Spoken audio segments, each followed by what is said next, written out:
Good evening, councillors. So welcome to this June meeting of Colne Town Council. Do we have any apologies? Yeah, I've got apologies from Councillor Chamberlain, Councillor David Coburn-Price, Councillor Sarah Coburn-Price and Councillor Howarth. Okay. Item 3 is declaration of interest. Has anyone got a declaration of interest of anything that's on the agenda to this evening? No? Thank you. The next item is minutes of the meeting held on Tuesday the 16th of May. Are there any queries on these minutes or anything else? Anyone? Yes, Ian?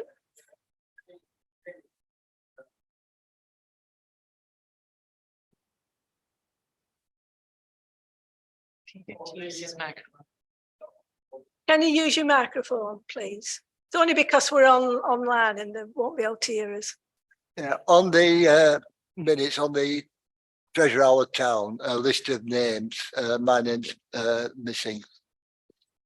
And do you want to be on that committee? I only raised me on halfway. Right. Are we happy for that amendment? Yeah. Thank you, Chair. Yeah, public forum 8.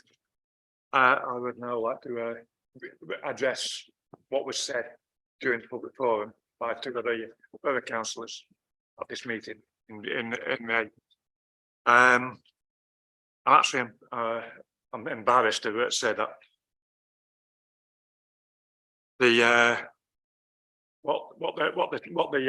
these two borough councillors were saying has offended me. I think Councillor Lord will understand where I come from, because for the 4 years that I worked with Nelson Town Council, I worked with due diligence, I worked with compassion, and I worked with commitment, and I served the people of Clover Hill and Nelson steadfastly and in full commitment.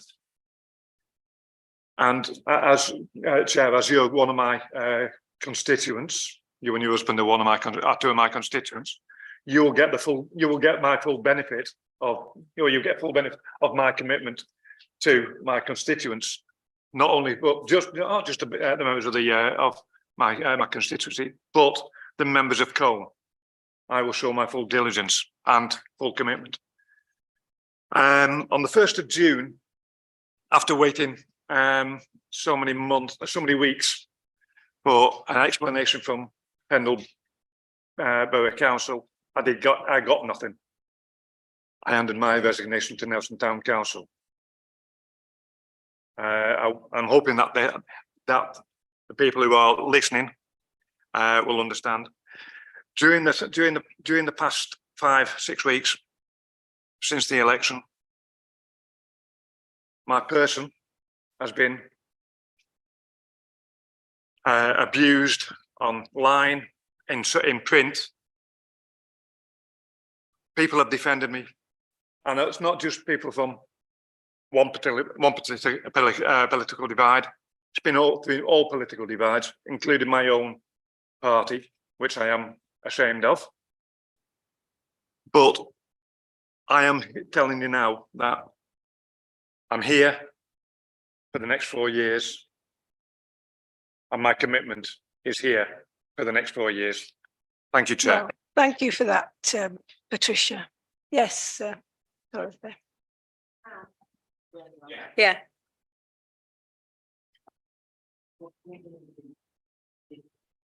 It won't move now.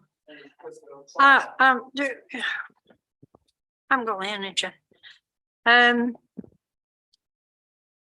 It's very sad that you've had to come here, Patricia, and say that.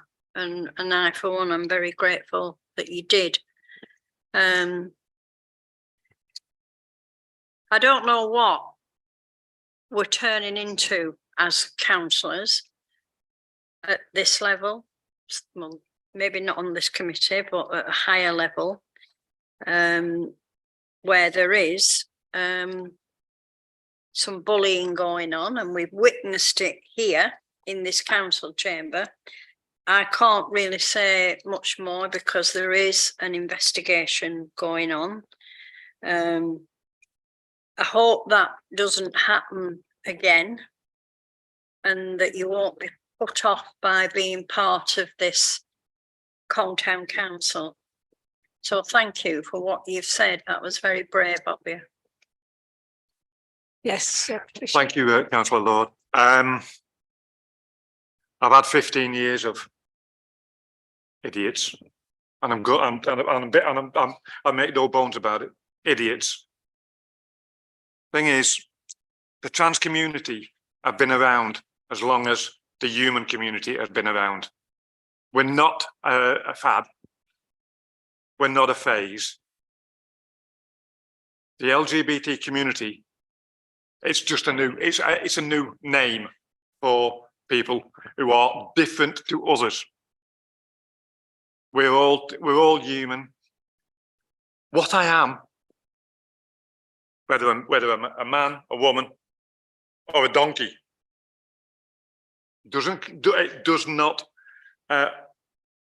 underpin my commitment to my people, and my people are my constituents and my fellow councillors here.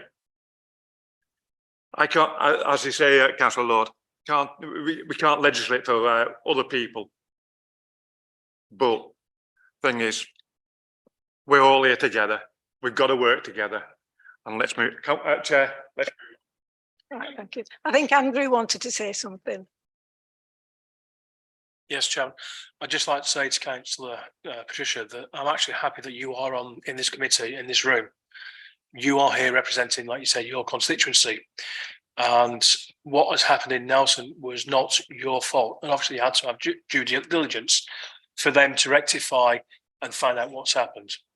And I was disgusted with the people who came in the last meeting and asking if you were going to do the right thing, what we were going to do. At the end of the day, you were duly elected to be in this council room. And I'd like to say thank you. Thank you. Thank you. The next item is public forum. No, well, we need to, we need to, is there any amendments, any other amendments other than for Ian on the Treasure Our Town? No? Well, with those amendments, can I have a proposer for the minutes? Thank you. And that's Andrew and David. Councillor Clamp seconded. All those in favour of accepting them as a true record? Thank you. Item 5 is public forum. We don't seem to have anyone here to speak. We did have one person register, but she doesn't seem to have turned up. So Right.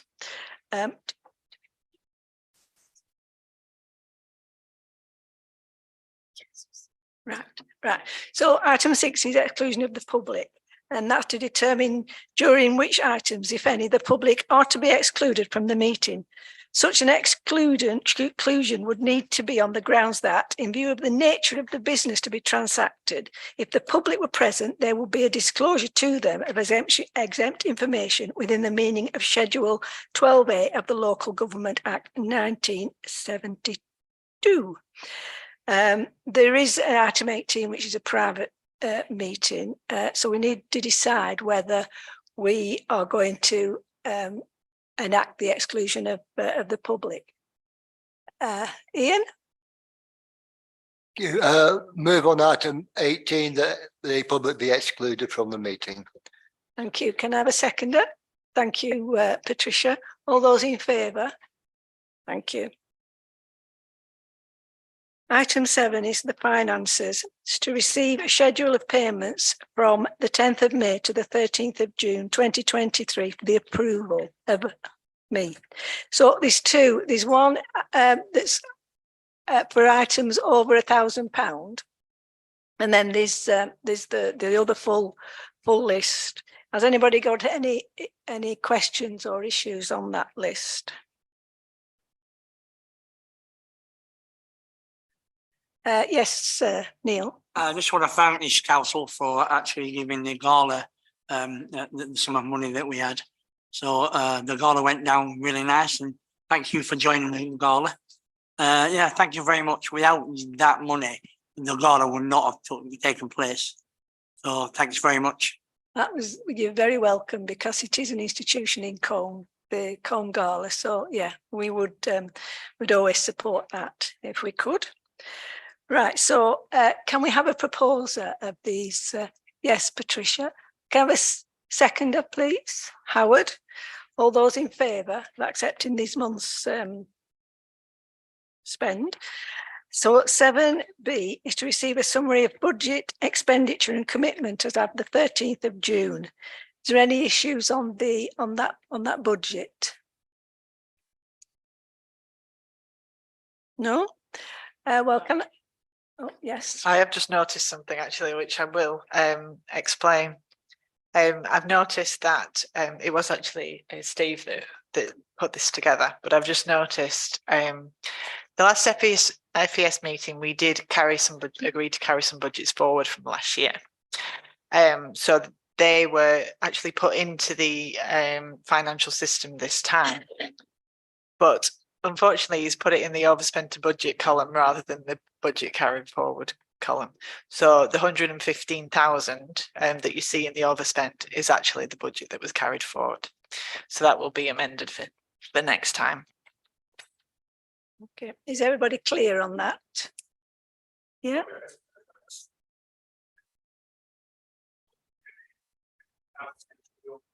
Yes, if you look at in the bottom right hand corner, that figure should actually be in the budget carried forward rather than the overspent budget. Okay, with that explanation, are we happy to pass these? Can I have a poser? Ian? Can I have a seconder? Brian, thank you. All those in favour?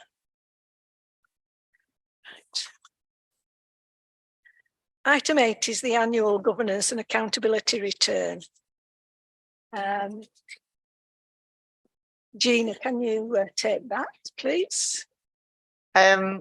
So we had the completion of the internal audit, and the internal auditor has signed his page of the AGAR report. Obviously, this now has to be formalised and signed at a meeting of the full council. So this is why this is on the agenda. And the actual deadline for sending to the external auditor is the 3rd of July.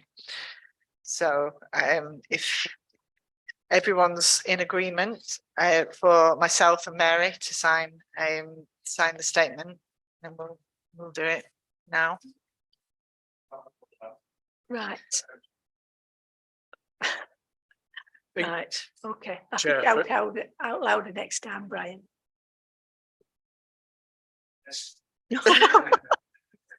Yes, For people that are thinking, what is AGAR? It's annual governance and It's the, yeah, I've I noticed can that we've check. got lots of ticks on the boxes. we have. So, right, so you're happy for we'll sign that then? Hold on, if I can find my copies of.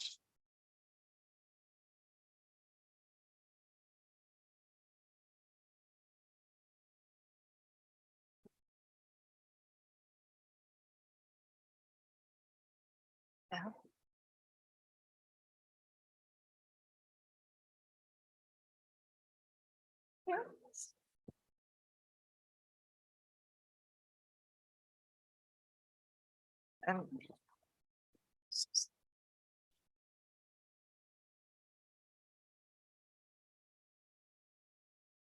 Yeah.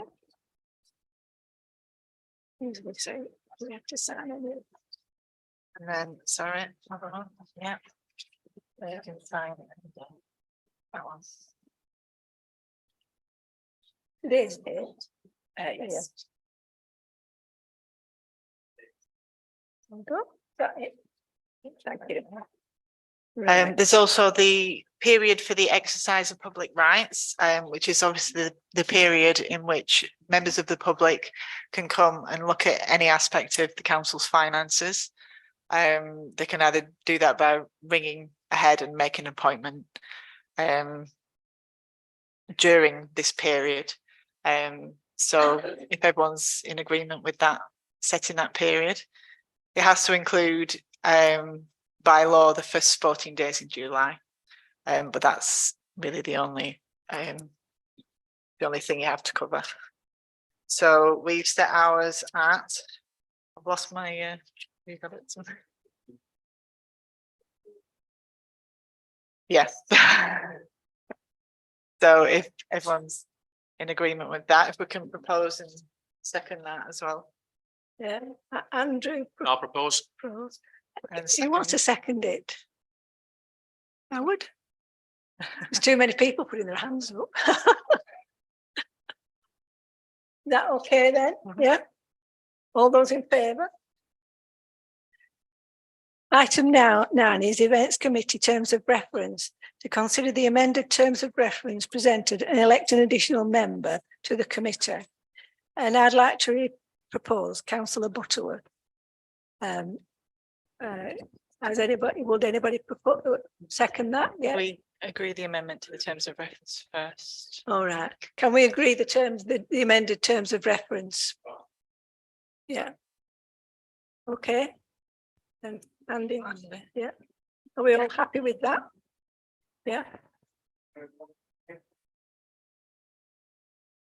Yeah. Can I just take this off? No, that's again, yeah. Remind people that when we have these events meetings, that they do turn up and participate in, whether it's at an event or just at the meeting, that's fine. But that they try to turn up. Yeah. Because if it's only a few people, we have lots of events. We've had, I think, about 11 this year. And if there's only a few people turn up, that means there's more and more for that person to do, isn't there? So I'm sure all the councillors on this committee would make it a priority and help as much as they could. Okay. Item 10 is recruitment update. I'll ask Gina to fill us in on the current recruitment process. Okay, so as you may be aware, we were recruiting for a contracts officer. It was actually a replacement for Eugene. He retired. And we were also recruiting for a lensman, given that one of our lensmen is actually going to be on long-term sick. I can confirm that a new lensman will be starting on Monday. Yes. So and then because the contracts officer had to give 4 weeks notice, she's actually starting on Monday, the 10th of July, I think it is. So. Well, I've got Neil who's put his hands up first, and then you, Dorothy. Can I take this opportunity to thank Eugene for his long and hard work and many late hours, early mornings.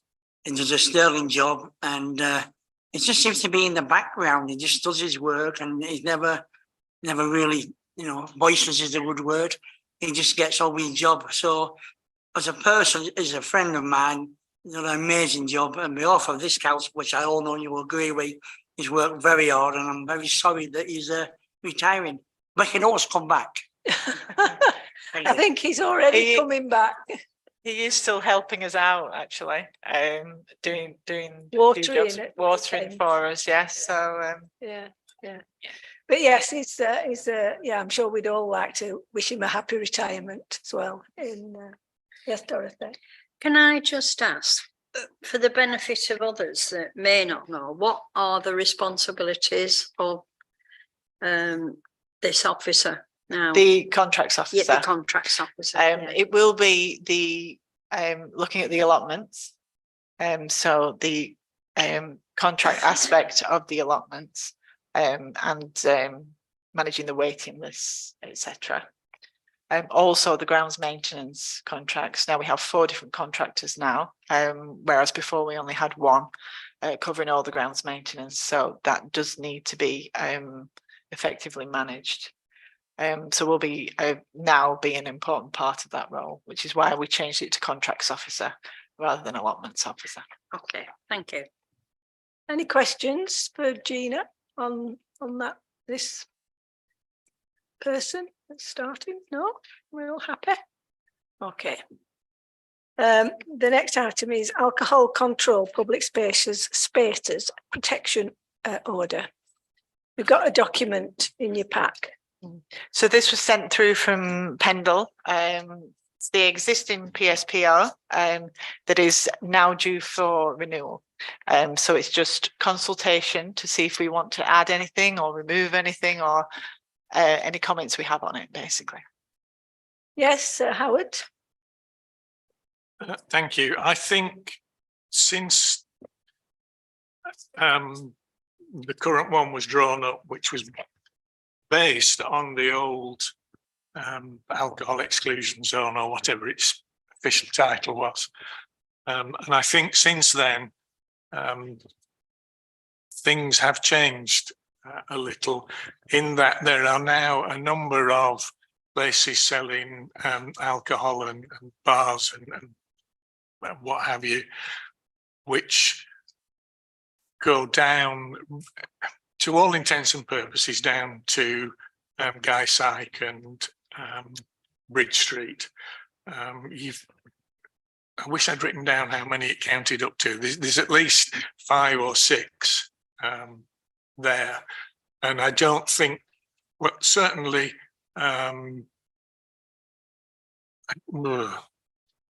I don't think 2 or 3 of them were there when this, certainly they weren't there when the original exclusion or whatever its official title was came out, because then Tubbs was Tubbs selling china and things, not serving meals and drinks. What is now Dowdy's or something. When the original was brought out, it was a rundown shop with a Volvo falling apart in its backyard. So I think it is now worth asking for that to just cover, and then because I'm sure people up here will be a bit.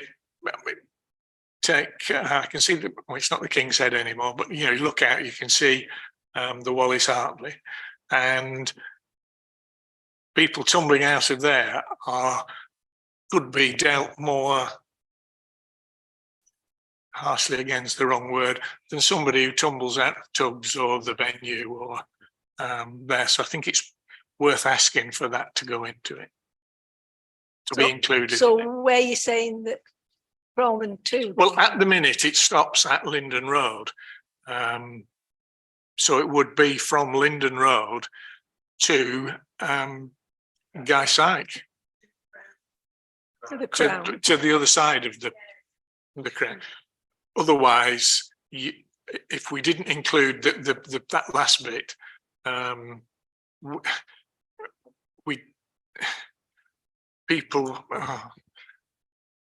know that Leisure Trust people used to complain at the Blues on the block above Carlo's, if they wanted to sell alcohol outside, they couldn't. But the municipal hall could. So, because that's where it stopped. So I think to stop any more iniquity, it should go right down to Guy Syke. Yes. The problem with down the bottom end is because there are a lot of outside, areas where they drink outside, and then I don't know if they forget or whatever, they just seem to walk out with them. So I think it's up to the establishment, not for anybody to police it, other than the establishments. If they policed it better, then they wouldn't have this problem. But there is that problem where off licenses, if somebody buys 24 cans of lager on a hot summer day, and you think, and the Blues is on, or so, it's inevitable that they drink outside. They buy it from shops and walk in with it. It's a lot cheaper. And any events that are on, you can't get into the toilet, let alone buy a drink. So there is a problem. But yeah, I don't mind. I'll be voting for it. Thank you. Yes, Ian. Thank you, Chair. The problem I found in the past with these orders, and it's always been an issue, is with the police. For some strange reason, police, when they read it, they get so far and then the brain switch off. And they read that all persons are prohibited from consuming alcohol, then the brain freezes. They don't continue to read because it's not prohibiting alcohol. What it's actually saying is that you can walk down the street with a gallon of ale in your hands, not a problem. If you cause a problem, they can confiscate it. Unfortunately, in the past, the police were literally grabbing carrier bags off people and confiscating carrier bags of alcohol when there was no problems. And I think we need to take that on board and keep a close eye on the police as well. And also, I agree with where it starts, because it's not just Tubbs. If you go down, there's now a lot of drinking establishment, the venue, Tubbs, the venue, the Crown, and there's a couple of others now, I believe. Yeah, Keep losing there is. track. Yeah, yeah, So it does need to be extended. yeah. Because it's up here. It's on up here, isn't it? Not down there. Yes, Andrew. Yeah. Yes, John. I've just been reading through the antisocial, the public spaces protection. It does say, you know, if you're likely or are committing antisocial behaviour. I know, like you say, they've got the tubs where they've got the garden. Like you say, it's when they spill out. It doesn't have to be the gala, or it doesn't have to be. This is for the duration, rest of the year. And looking at this, it's not just the police that can enforce. On the back of the page on section 5, section 5.2, authorised person means an officer or agent acts on behalf of the council, police constable, or so even a member of the council could say, listen, you can't drink here, please just take it back in. But I think it will be worth obviously not just blocking the pavements outside of that area. I mean, like in Tubbs and that, they own that bit of their pavement, so it's their premise. When they come out of onto the proper pavement where there's a problem. Yes, Neil. I don't recommend that any councillor approach anybody with any beer and say you can't drink it. You know, but when you're saying that, you know, please don't is a good word, because the repercussions are phenomenal. Because you know, they know where you live. We have a probably right to be open and you know. So I wouldn't. So leave it to the police. If you have a problem, then obviously get a policeman or something, or even if there's an event, even a steward, and let them deal with it. Don't bring yourself into a conflict that will last for months, if not years. Thank you. Tricia? Thank you. Yeah, I agree with Councillor Butterworth. It's a nightmare. Something like that happened in Nelson a couple of years ago, where we had an event outdoors, and unknowingly, one of the councillors, he was only a young councillor, thought he'd be responsible. It didn't end well. So I agree with Councillor Butterworth. We should also restrain, but taking into account using the police and the stewards. So we've had yes. Sorry, Howard. It wouldn't be this council anyway. It would be Pendle, and an officer of the would be somebody like the noise, the environmental health officer, or the licensing officer. That they would probably come under that, or but they would need to be properly appointed by Pendle. So we've got this amendment to make it equal from the Crown to the wherever it stops. You want to say something? A point of information. Neil and I have been to the licensing training this afternoon, and I was a little bit, but it's bound to happen. We always had a a licensing enforcement officer from the police. And any big events years ago, they'd be here. And I know Badge will be roundabout at the Blues, and he'd probably be on his own, I don't know. But the licensing officer from the police, they haven't got one at the moment. So there's a sergeant, Gary, somebody that's doing that. But it's now for the whole of East Lancs. And he covers, whereas it used to just be Pendle, we had our own Pendle. He's now covering Ribble Valley, Hyndburn, Burnley, and Rosendale and Pendle. So, you know, that's how. That's not things progress are. really, is it? So, yeah. So, but are we happy with the amendment to make it from the crowd? We can't amend it, we're asking. Asking it to be amended. Are we happy with that? Yeah. We want to vote on that then. You think? Yeah. Yeah. Okay. Thank you. I'll second that. Nobody's saying it. Don't say it. Item 12 is the Great British Rhythm and Blues Festival 2023. That is that Nathan? So preparations for the festival are well underway. We're ahead compared to where we were last year, which is always good. All the operational elements of the festival have now been booked. So that's obviously the first aid, the security, traffic management, waste management. And we have requested some more bins from Pendleborough Council this year. Just because obviously there is always quite a bit of waste. The marketing company, Scott Dawson, they are on with designing banners ready for the festival so that we can have them put up around Lancashire like we had last year. And we have got multiple adverts out in magazines, some that are blues related, some that are festival related, and some that are about events and travelling and that sort of stuff. We've got two main stages, the Pendle Hippodrome and the Exchange Project, and all the sound and backlines booked for those.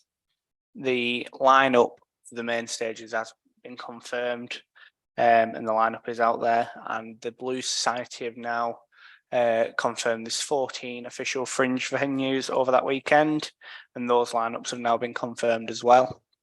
So the town hall does have its lineup ready.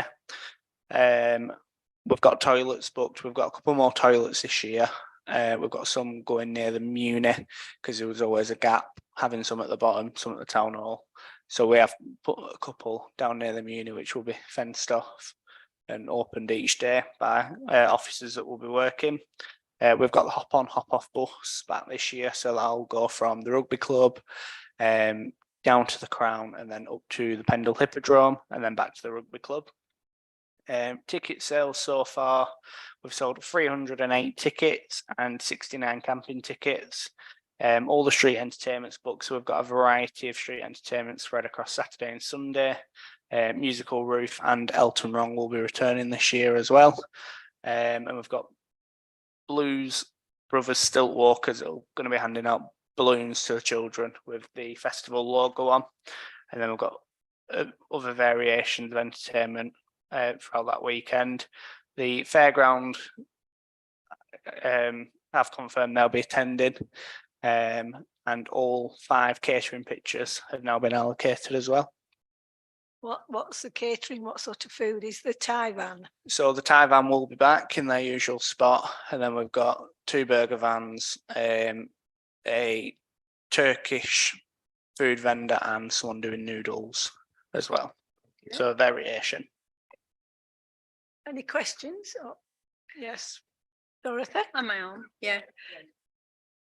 Not a question, but I'd just like to say a big thank you to Nathan for all the hard work he's put into this, and also the Blues Society and anybody else that's been involved. It's just incredible the amount of work. Well, we all know about the Blues Festival and the amount of work that's put into it, but I don't think we maybe say thank you enough. No, no. No, Um, thank you. Neil? Yeah, I agree with you, Dorothy. Obviously Nathan and the team work really well. Any event that happens in Cole, because it's on the top of an hill, everybody strolls with traffic and things like that. But the two main things on any event is toilets and bins. But you've got them well covered. So I'm very, very happy that things are going good.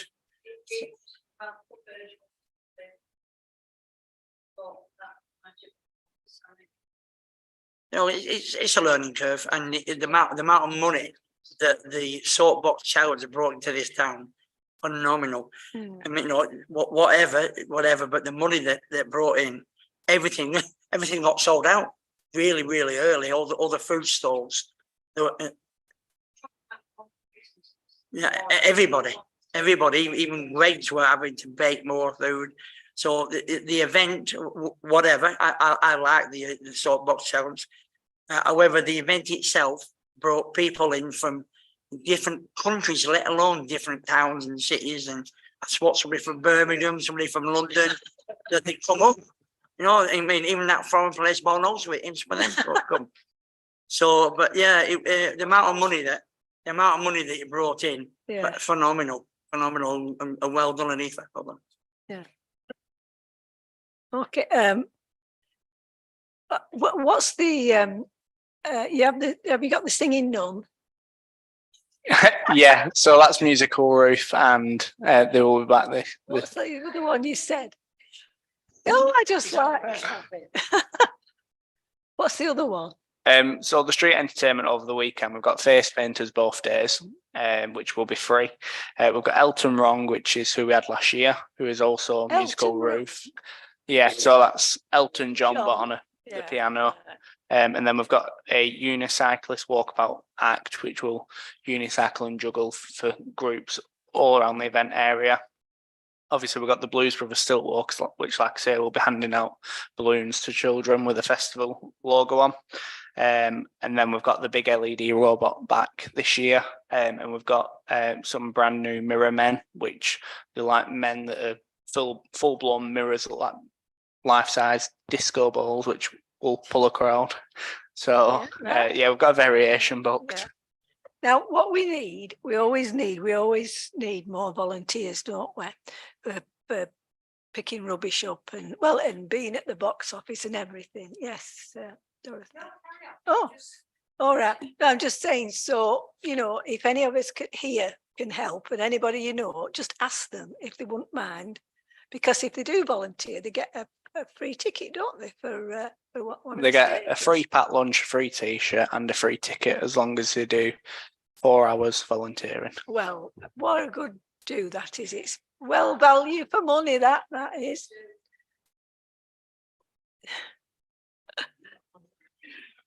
Yeah. Have a request earlier this year for a member of the public to have Microphone. a quiet space for children that are unable to cope with a lot of noise and crowds. And I have been thinking about this quite a lot, and Nathan and I have had discussions about it, and I'm going to inquire about a venue that might be able to provide that for people. And the other thing, the toy man that stands the market, Craig, he is prepared to hire out ear defenders with a deposit, and once they've finished with them, they can take them back. He will clean them and rehire them again. So I thought that was quite a good idea, and not everybody has them, not everybody can afford them.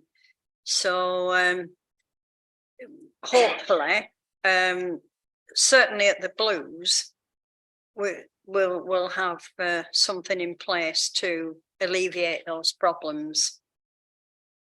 Okay. Right.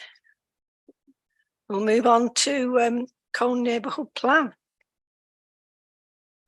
So yeah, the absence of the chairman of the advisory committee, I will just give a brief update. We have been liaising with Pendle to get a final version of the neighbourhood plan, as agreed, that has been amended based on the examiner's suggestions. So we have done that, and that's been sent to Pendle, and it's now all been formalised and bound and sent to 3 different places. So there's number 1 Market Street, Colne Town Hall and Colne Library. We'll have the documents there to view. The referendum will be on Thursday, the 20th of July. And the polling cards should go out this week for that. They left the printers on Friday. So they should be all dropping this week. How long do they have to vote? Because 20th of July is the beginning of the school holidays. People will be going on holiday, won't they? Well, it's done in the same way as a general election. Oh, right, so would it's just be. one day. So it's one day, and it's at your normal polling station. Apart from those who usually go to the Muni, you can have a postal vote as well, yeah, or a proxy. Yeah, so it's in the same vein as a general election.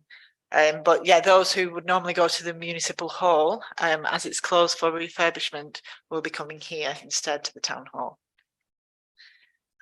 Right. There is a meeting of the advisory committee next Tuesday, just to discuss what we may do in the period running up.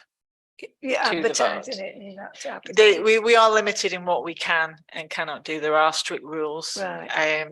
So that's basically just for next week's meeting. I have printed off various bits of legislation, so the members will be aware of the rules that they have to adhere to. So yeah. Brian. People that normally get a proxy vote at the local elections, will they automatically get a proxy vote for this referendum? I'm not actually sure. Does it normally work that any election it usually just carries on?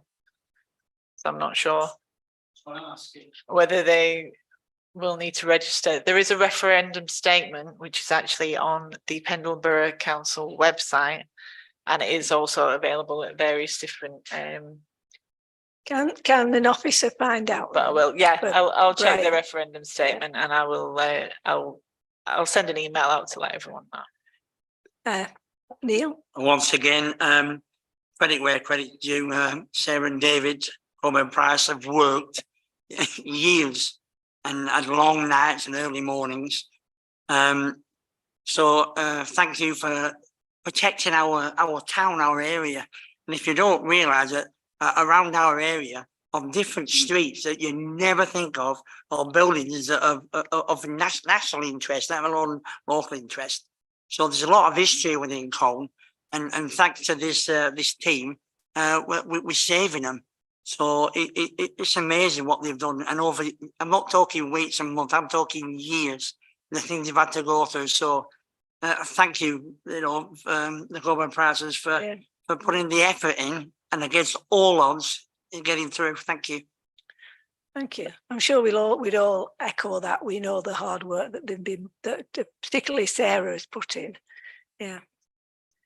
Anything else on the? Yes, David. Chairman, as far as I'm aware, but no doubt Gina will find out when she asks Pendle officers, I think if it's a postal vote, you will get one as of right, because it is for every election.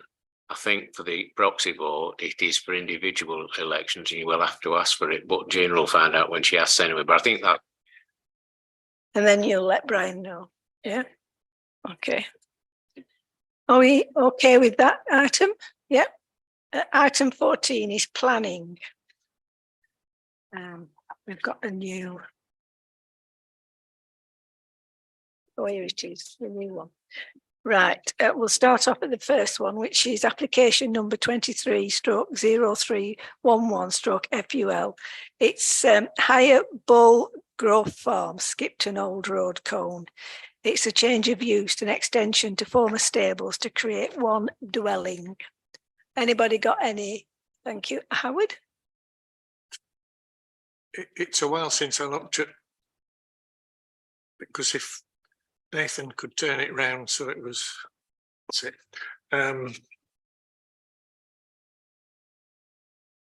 This is about the third iteration, I think, of what they want to do to these former stables. And it's hard to tell from there. But there's been a lot of conversions and I was going to say restoration. It's not so much that as changing from the stables and farm buildings to dwellings, and there's quite a few down there. Surprising how many there are within the little what was the farm, but I think the materials are fine, and from memory it didn't have plastic windows, so I think that bit's okay. And it stops another farm building gently falling down, really, because that was why many years ago the introduction of barn conversions started, to try and save such buildings in the countryside. Okay, anybody anything else to say? So do we say no comment? Yeah. Right, the next one is 23/039/HHO. This is Mayfield, 301 Keaton Road, Colne. It's the house next to Christchurch. It's, you know, the Bentley there. It's erection of a 2-storey and single-storey rear extension with a roof terrace to the single-storey. I know this person, so I'll not say anything.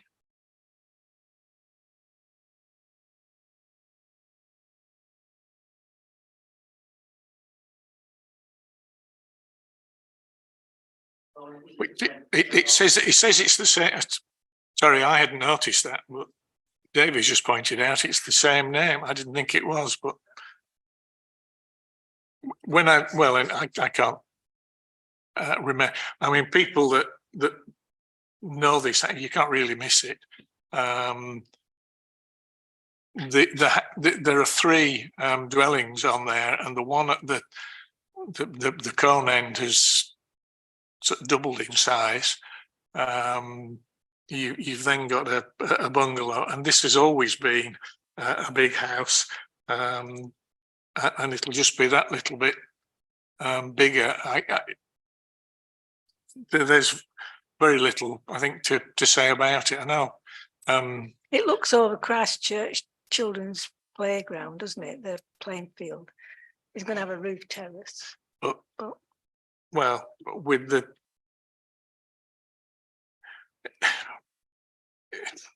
it's not. It's not looking up. There's no other houses looking. It doesn't overlook any. Yeah, and it's got a big lawn at the back, really massive. And it has got it's got bifold doors that some people throw their hands up in horror at, but really it's I would guess a 40s, 50s building. It was good enough for Dr. Cow in the days gone by. I used to live there, did Dr. Cow? Say no comment. I would say no comment. Yeah, no comment. The next one is 02/2023/ACV. It's at Langroyd Hall. Proposed designation of Langroyd Hall as an asset of community value, which I think we all know what's happened to that. Yeah. Yeah. First of all, I commend the people that want a community asset there. But there's several meetings, and the ideas are good, fortunately. the amount of money we need just to push that is phenomenal. And the idea, if anybody takes that building or that area wrong, they've got to start earning money from day one. To get the doors open, they have to start earning money. There's three major bidders that are about to see that we are. Three major bidders that are active. And they've got outlaws on the table. Whereas the community has to go back to fundraise and more rounds. So at the area committee, we decided not to I think the planning officer also said it doesn't meet the criteria. They have to have some, it has to be a going concern within 5 years, and this has been empty for longer than that. Fortunately, everything they want to put in there is already in common. Every aspect of it is already in common. And because of this bit out of town, just like we've got a good idea, and we haven't left it on the big issue, trying to find accommodation for we looked at homes, that sort of thing, if we can get things going. So we haven't left them in the lurch. And I commend the things trying. Yeah. I'll just put already decided on that one. Yeah. No. The next one is 23/0325 TPO. It's an application to remove a horse chestnut tree at West Lingotlin on Barrowford Road. Yes, Ian. Thank you, Chair. Is there actually a reason why they want to murder this tree? Because it's funded there. Yeah, the Sean just goes, because a TPO is there for a reason to protect the trees. Yeah. And by just saying, if you don't agree with the TPO, we'll just give you permission to cut it down. I think that sends a wrong message to developers. If a tree's got a TPO on and there is no just cause or reason, they turn around and say, we want to build on that land. No, that tree should be allowed to live. Yeah. They have got feelings. That's all. Neil. I'll just give you an example of people who buy land where TPOs are on, and the land near the motorway that was going to be this, was going to be a hotel, was going to be that. There were several trees on there, had TPOs on them, and one day I was passing and one was being chopped down, so I pulled in. And he said, okay, I said, stop what you're doing. There will TPOs on them. Do not start anything else until I get back to you. So when I went straight to the town hall and this, that, and the other. Time I got back, he chopped them all down. And the reason being is this: they were fined for chopping them trees down. Beautiful trees, old, whatever. And they got charged. The maximum they can get charged was £600. So that is why people tend to look at a tree, TPO on it, 600 quid, chop it down. There you go. You can't replace it. So if the fine was larger, if we put the fine in, per tree, £1,000, but even then, it's worthwhile for the developer to spend £6,000, chop the trees down. So it's got to be something in place where we can really charge them per tree. Because £600 for the developer is a tea break for the lads. No. I think we all know where this is, Leo. We know where this house thing was. Yeah, but this one's already decided. And the tree has lost a large limb and also has a poor union at the rear. Whatever that means, and that's from Pendle's tree officers. So they've decided it can be felled, and they're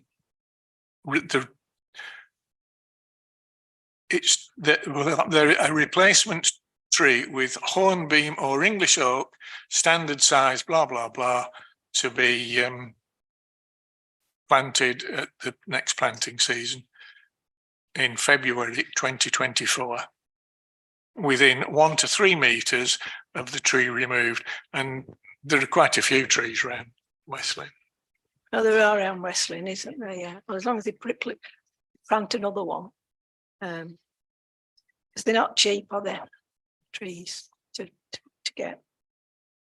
The next one is 23/0355/FUL 49 Penrith Crescent.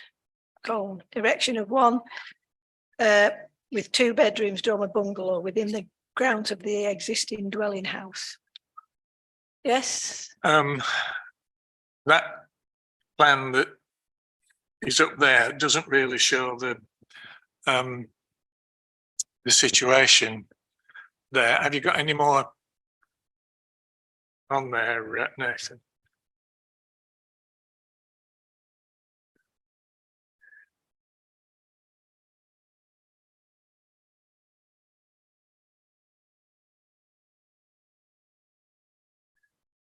It's the one that says AXO or something.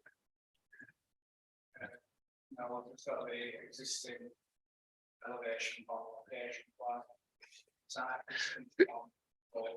Well, the location plan might show it better. What they want to do is put it basically where that garage is now, and the houses round there are all semis or detached, and they are houses, not bungalows, and they want to squeeze in there a dormer. What does it say it is? A dormer bungalow within a dormer bungalow, and it just looks totally out of place on the plan that they've drawn. It really is squeezing something in there. It's really getting more than it can bear. I think it's totally unsuitable for that area in size of the dwelling, in the look of the dwelling, in that it doesn't look anything from the plans, anything remotely like the existing mix of properties around there, which are all, I don't know, 60s, I think. It just really is too much for that site. Yes, Dorothy. Yeah, I'm surprised to see this on there, knowing that area. It's quite a built-up little area. It would be out of keeping, and it would set a precedent. Also, I don't think it's suitable at all. Can I ask? I think the word I should have said was overdevelopment of the site, which is what I wrote down there. Have you any comment, Alice? Only that I agree with both Dorothy and Howard. Yes, I agree. It is just unsuitable for that area. Okay. I think also the other thing to say on the other side of it is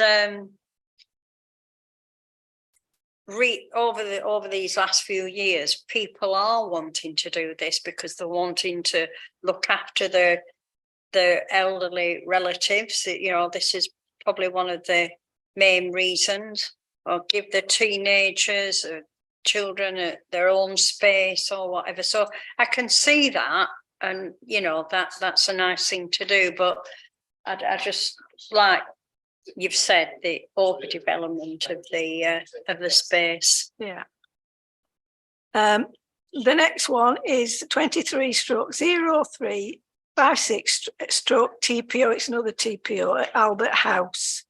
Has it been decided? Yeah, and to replace it with something, I can't remember what it said, but it's to be replaced. So it's been done with the tree officers. Yeah. Yeah. Right. Now the next one is 23/0362/FUL Green End, Small Holdings, Lenches Road, Colne, erection of a dwelling with associated landscaping.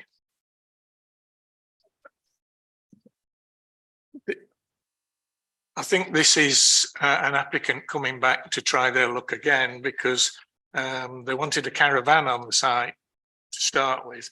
The plan there looks pretty much like I thought it was a container at first, but that's there. It's beyond the settlement boundary. There's not been anything there before. For people that don't know, it's off Hartley. Well, Hartley Terrace doesn't or Hartley's Terrace doesn't exist anymore, but it's there and just above Wood Street. Well, you might even be able to see it from. Right. Oh yeah, it's been here before, hasn't it? Yeah, it has. It really is just a.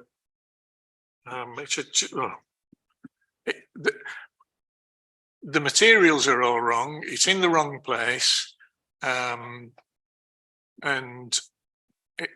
well, it's just. Ian? Thank you, Chair. Again, I think we should object, as it's been pointed out, it's outside the local settlement boundary, inappropriate materials, and it could have a detrimental impact on the local environment as well. So, no.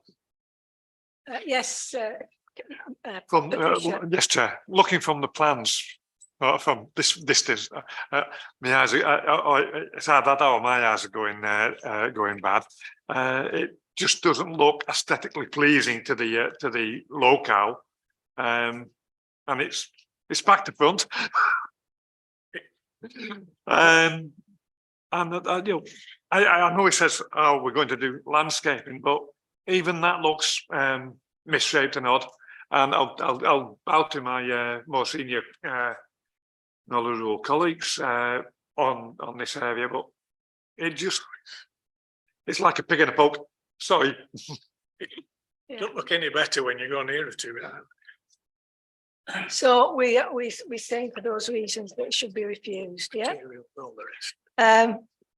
Next one is 23/0366, another TPO on Oldcastle Court. Has this been? Yes. Has this I'm been? just going to let you read it all out and then tell you. It's been right. Okay. The next one is 23/0375/ADV. 59 Market Street, Colne, Lancashire. It's an advertisement consent, a hanging sign above a shop front glazing and a fascia sign. Which is this 59? Which is marked with 59 Market Street? It's next door to the Turkish barbers. I think it was Oh right, either a nail parlour or a hairdressers or something. Yeah. Loved by Ashley. Yes.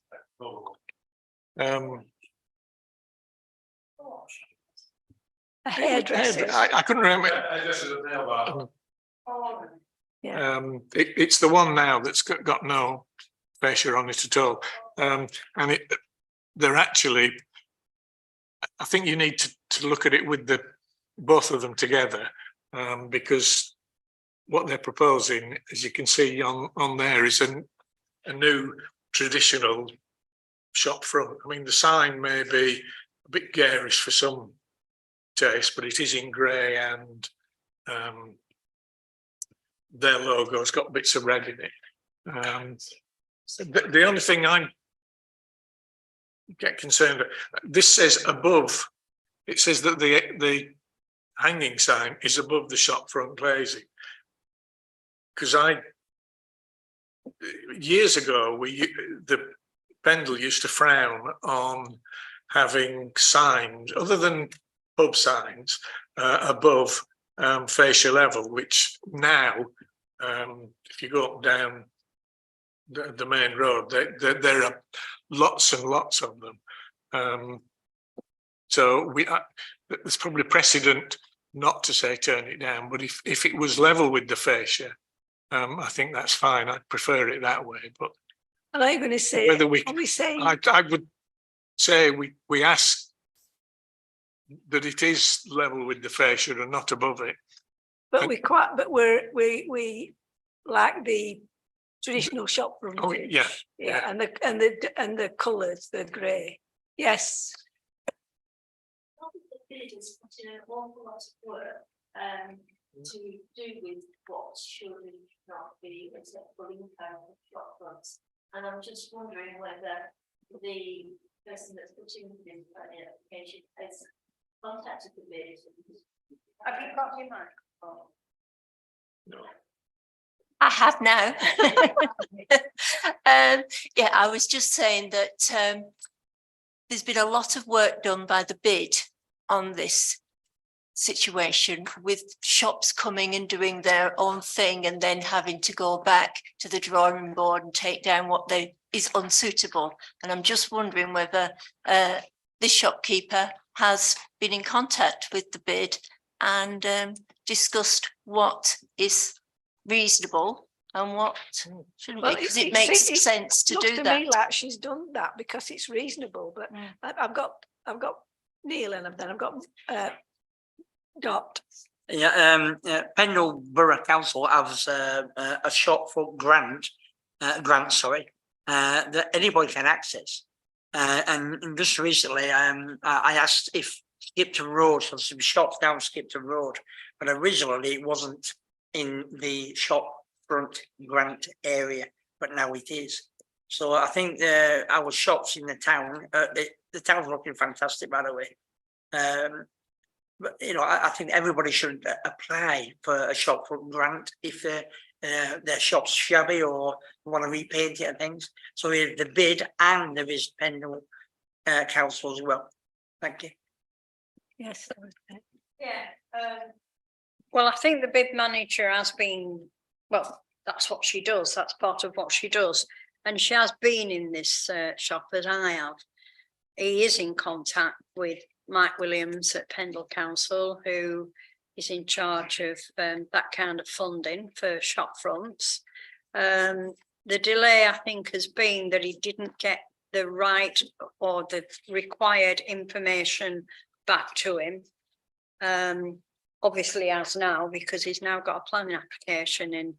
So he's well aware of what to do now. Well, I put that we welcome this design. As it's in keeping with the town centre. The thing is, he's really done his best to comply with everything that is asked of him. So, and the frontage of it is just fantastic to what it used to be. Yeah. Howard, do you want to say that the hanging sign, if it could be not too far above the shop face here? No, I think we would like the best place is level with the shop face here. Yeah. But all in all, we welcome this the way that the shop's looking. Yeah.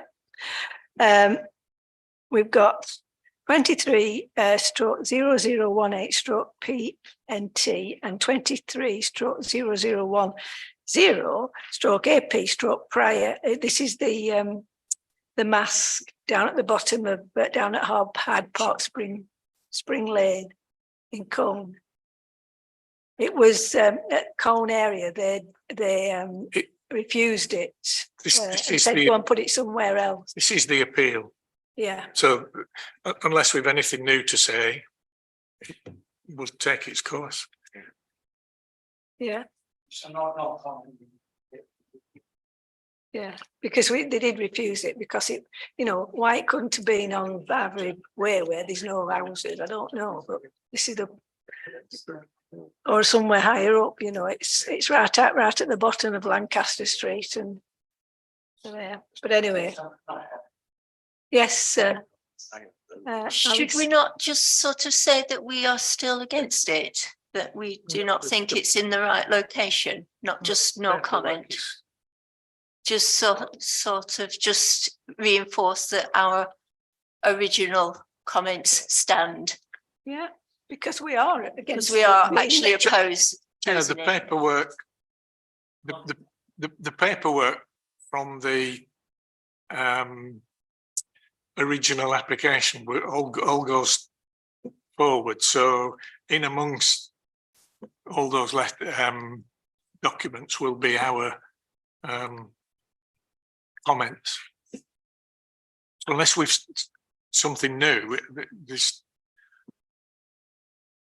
Have we got anything new? When the appeals has gone in, or everything's in within that, you can't really add to it. You can say, I don't want it every day. You can say, we don't want it, we don't want it. But what's in there now, and there is, we are looking at reviews and all that sort of thing, but it's all in and all off. So it's not really good to put another comment in, because they might put another, it just goes on forever. But thank you, good idea, but thank you. Chairman, the Yes. paperwork that Gina was sent from Pendle is quite clear in what it says. It says any documentation, and Neil's right, that was already submitted at the planning application stage at Pendle will be forwarded to the planning inspector. But anyone who commented can add additional information to what they originally said in their reply, if they wish, but it does not get sent to Pendle. It has to be entered. Well, you've either to send 3 copies of it to the planning inspector at Bristol, or you've got to do it online. And I would suggest that we just leave it as it is, because we've already made the comments. But I've got one other question to ask Gina on this, really, is there's been a couple of them where we've got an appeal come to us for our comments. And it's a bit of a pain having to send 3 copies to Bristol. And I just wondered if the town council had in fact already registered with a username at Bristol, so that it's quite easy for us to log on and just send it instead of faffing about sending 3 copies.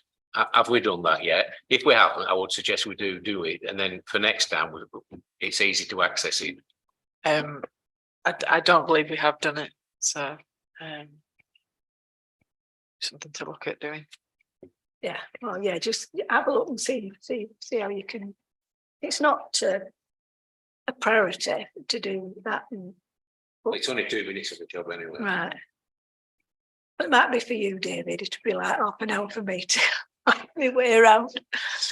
Anyway, the next one is 23/04/03/HHO. It's 23 White Grove, Colne.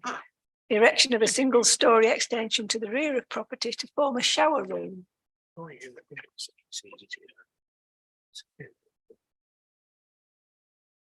is it?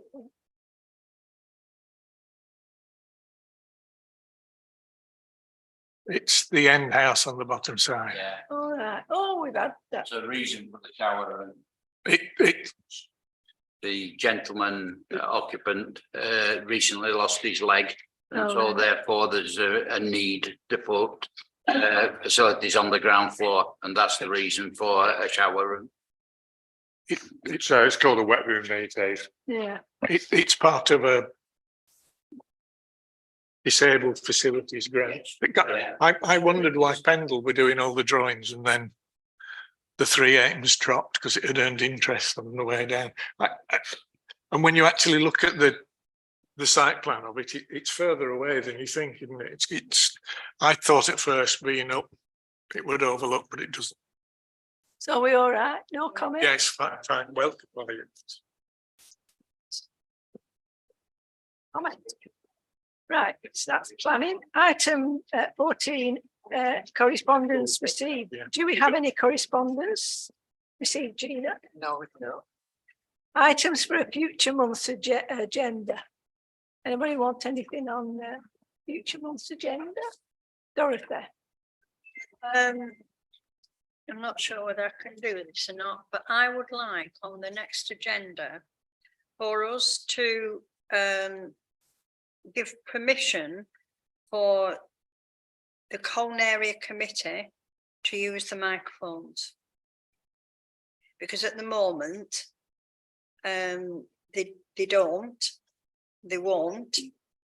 And the reason given to me was that because they didn't belong to them. We've already told them that they can use them. The reason that I got was because they don't like them. But they use them in this committee. So it's a nonsense. Yes, Brian? And it's also going against the Disability Act. Yes, Brian? I don't think we can force them to use them if they don't want to. Thank you. We can ask them again. If they, oh, yeah. There's no harm in asking again if we can use them. You know, I'm easy either way. But if people have hearing disabilities, then I think we should accommodate them. Yeah. Thank you, Neil. Can I just add, I don't disagree with what Dot says and I fully endorse what Councillor Woodworth says. Thank you. Yes, Brian. But we'll put it on the agenda. All right, and we'll write a letter to. When do you want it put on the agenda? Because I can always send an email saying just to let you know that you are I welcome can't to. hear you, Tina. I can Leave just it. always send an email to Pendle to say you are welcome to use the microphones. I'd like it on the agenda here. Yeah. Yeah. And any meeting that they hold here, they're welcome to use microphones. I mean, the.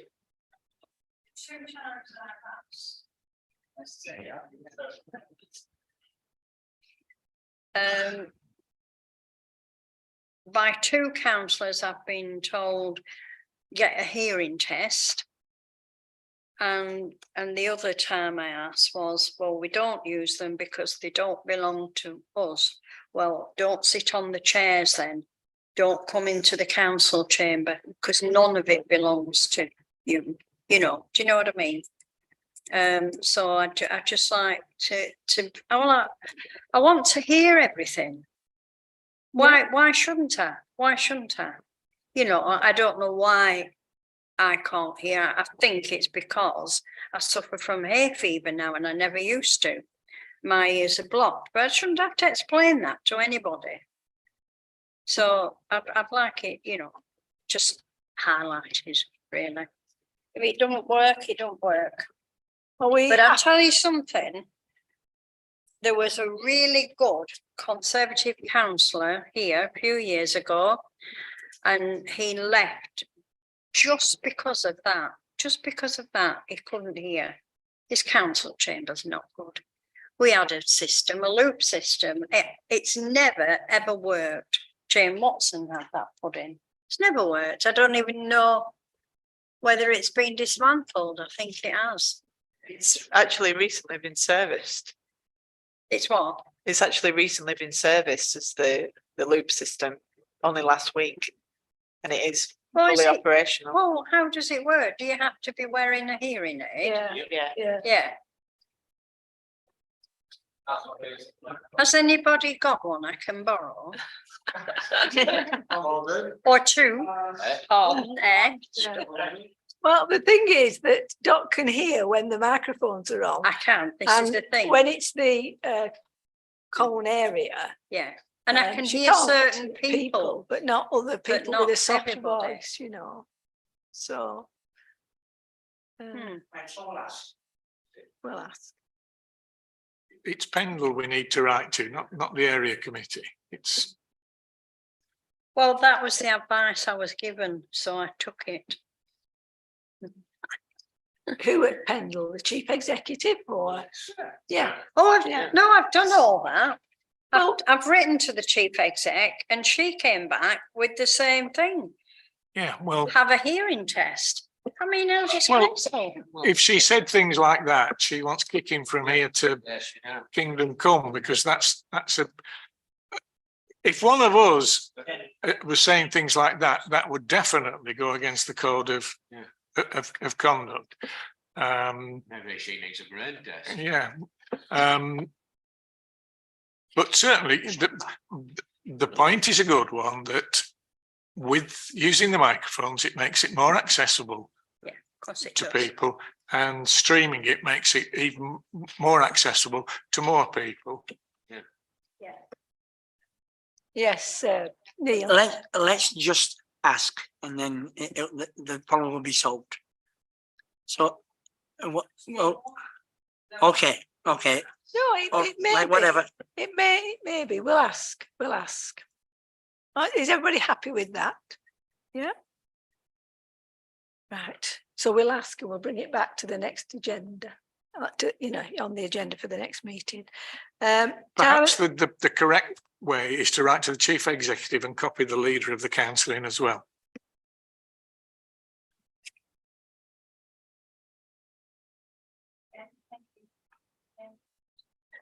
All right. Date and time of next regular meeting.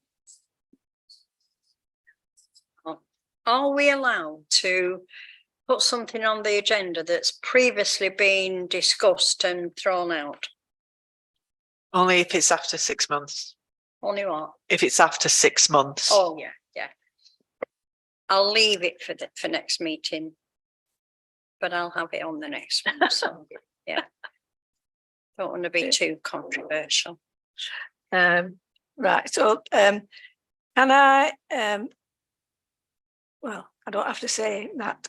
We've got the exclusion of the public, but there's no public here. But we need to turn the thing off.